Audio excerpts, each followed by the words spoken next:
Fine, I did it. I give in. I watched Hilda Furacão. I did it. I cannot be silent about it anymore. I've seen the clips. I could not hold myself back. I am dying to talk about Hilda Furacão.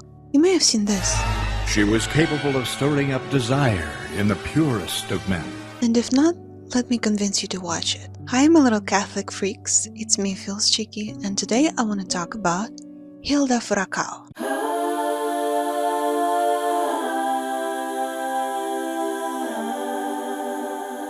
Listen, I'm not gonna pretend to be like this kind of connoisseur of Brazilian series, but yeah, I've seen the clips, yeah, and I watched it. I binge watched it. I sat down, couldn't look away. There's only 32 episodes, basically. Hilda Furacão, it's a miniseries, and it is set in 1950s, 1960s Brazil. But the series is about this woman, this young woman named Hilda. She's played by, I'm gonna butcher this, she's played by Ana Paula Arosio. We follow this young woman named Hilda and the hurricane that surrounds her throughout the years that we follow her.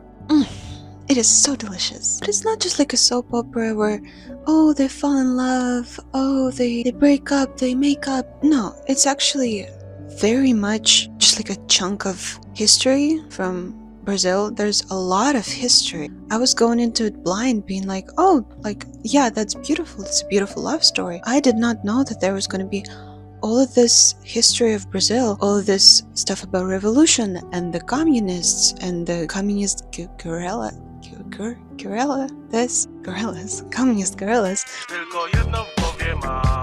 communist stuff from watching Narcos.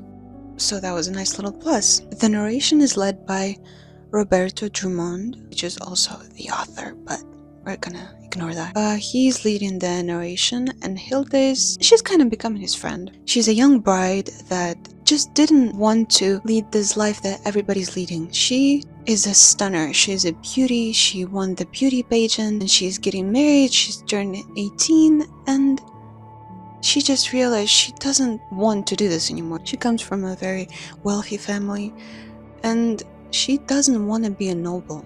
She doesn't want to live like this. So she runs away from a wedding, from the altar. She doesn't even make it to the altar. She just runs away to the red light district and she starts a new life. I think we are led to believe that she's like this villain because she seduces all these men. You know, there's a line of men on the first night that she works at the red light district. She's a prostitute. We are kind of made to believe that she's this evil temptress, that she's so sexy, she's taking all these men from their women, and she's like this devil, she's the Satan. That's at least what we're led to believe. Her counterpart is Malthus, the saint. He's called the saint, he's a priest, he's becoming a priest, but he's called a saint because he never sinned, he never did anything, he's always been this good boy. But I do find it really interesting how he's shown as this saint, but he clearly has temptations. We've been told that he's never even looked at a woman, he's never disobeyed anybody, but one thing he does is he's constantly eating jam that his mom makes. And when he meets Hilda, after that, whenever he thinks of her, he just starts eating jam. He starts eating this sweet berry concoction as he thinks of her. And I think this is like a fun little way of showing that the temptation of tasting her is so sweet that he wants the sweetest thing he has. He wants to taste her so badly after he sees her for the first time. He just can't. There's nothing sweeter than jam. He just devours jar after jar after jar of this jam. I think it's meant to be like the closest thing to sinning that he does, that he just eats these fucking big jars of jam whenever he thinks of her. And there's obviously the communists and the capitalist party. They're kind of at war with each other because everybody's afraid of communism. Oh my god, the communism's coming. The communism is gonna ruin us. Nobody's gonna have a family anymore. This whole thing is going on with the communism. What I really enjoyed about the show is the representation of just all sorts of people. One of my favorite characters is obviously Thin Waist. That's a queer man. That is a gay, queer man. And he's best friends with our main character, Hilda. And I love that. I just love that it's so normalized. He's not shamed for being queer. He's just there. And the show came out, mind you, 1998. That's so fun. Thank you. I love that. But, of course, spoilers. Our main guy, Saint, Malthus, there's this immense power struggle between him and Hilda.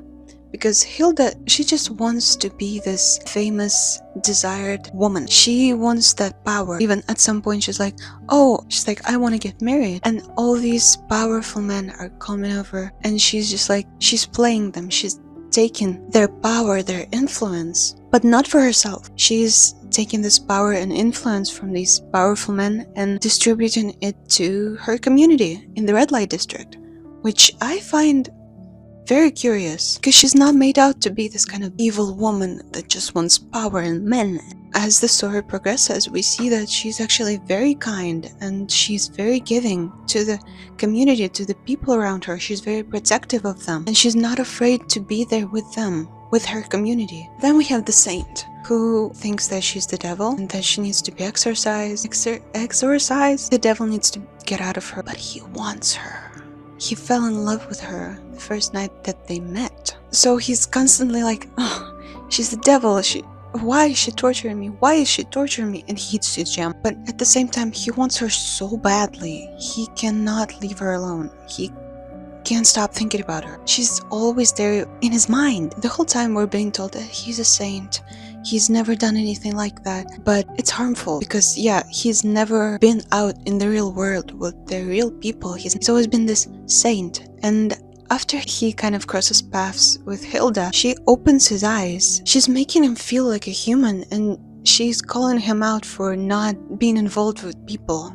That he's just like this kind of arrogant saint that's never done anything wrong. That's when his eyes are opening, not when he's like Father Nelson is preaching about being pure or whatever. It's when he meets this coveted prostitute he's not supposed to even, look at. And she opens his eyes and he realizes that actually she's done more for the people than I have. There's Father Nelson, who's supposed to be like, he's a priest and he like guides the entire community. He's like very strict about religion and stuff. And I do think it's interesting how he turns out to be kind of a worse guy. He's a bad guy. He's the bad guy because we find out that when he was younger, he was doing all sorts of sexual stuff. He was doing all of that and then he became a priest and he's like, oh, I'm too good for that suddenly and everybody's guilty. But no, he is the bad guy because he keeps telling Saint that, oh, you're Saint, you must abandon this, you must abandon the devil. And that just ends up making our little Saint feel horrible about himself instead of, just admitting that he wants Hilda.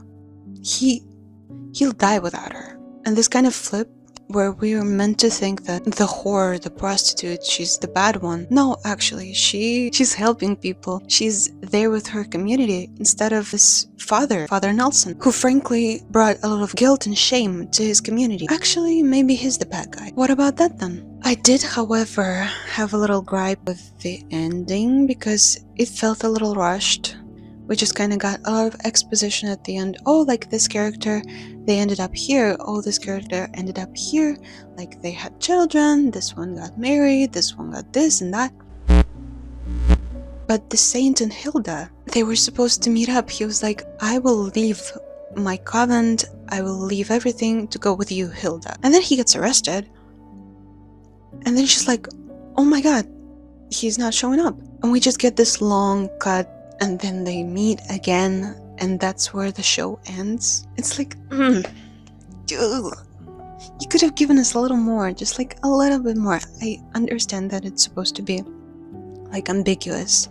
Oh, will they, won't they? I just wish the ending was a little bit more drawn out instead of this plain blank exposition of, oh, here's how people end up 4 years later. But overall, I found Hilda Furacão to be such a delicious show. The Catholic guilt and the conflict between the red light district and the religion and the communists and the capitalists, and there's a lot more. There's a lot more that I'm not talking about, but I do think you should watch it for yourself. There's a lot of Brazilian history, which I found very interesting. I didn't know that was there. But just this delicious conflict of guilt and shame and need and desire, this forbidden love. Mwah! Hilda Furacão, you have my heart. That was it. I love you. Mwah. Bye.